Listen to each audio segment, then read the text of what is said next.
So a couple of times every year we come out for a cutting retreat, and basically we do a full day of tameshigiri where we come out, we test our forms with members from other schools in our association.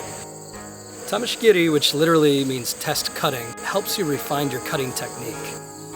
When you're practicing your kata or form, it's easy for you to check yourself in the mirror, but you don't really know if what you're doing is correct until you actually pass your blade through matter. Good, try. One of the biggest mistakes that students make when they're cutting is cutting unlike the way they train, being inconsistent in the way they cut. When you have a target in front of you, it's often really hard to let your mind relax. All of a sudden, you start making mistakes that you never have before in class, and being able to let go of those mistakes is really important.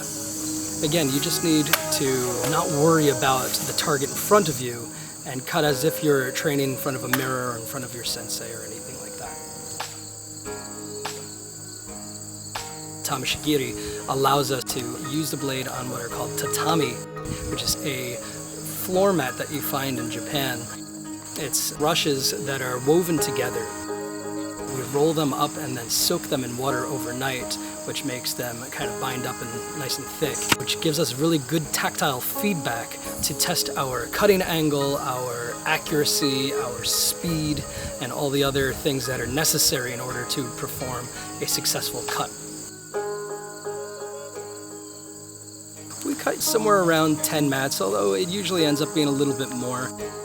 We end up not only doing our basic forms, but we also do trick cutting, double cuts, cutting in different situations. You also end up using a lot of the pieces of the mats that you've already cut, because we don't really want to waste them. These things are expensive, and we want to get the most that we can out of each mat. So if there are any larger pieces that fall, we save them and we cut them again later on in the day. We did a little mock competition today.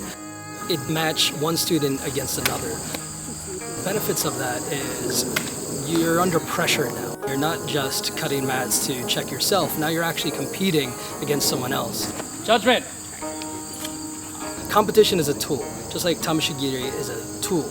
You can't do full sword training without all different elements, so it's really important that you train in different ways.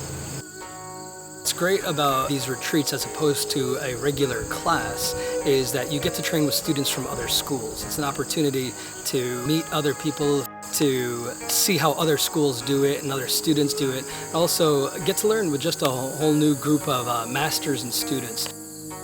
Here we have representations of, I believe, 4 different schools, 3 in New Jersey, 1 in New York. And again, there's always little variations in the way that people train from school to school. It's nice to see. You may have heard the same thing 100 times from your teacher, but it doesn't click until you hear it said in a slightly different manner from a different instructor. So that's really, really useful to the students.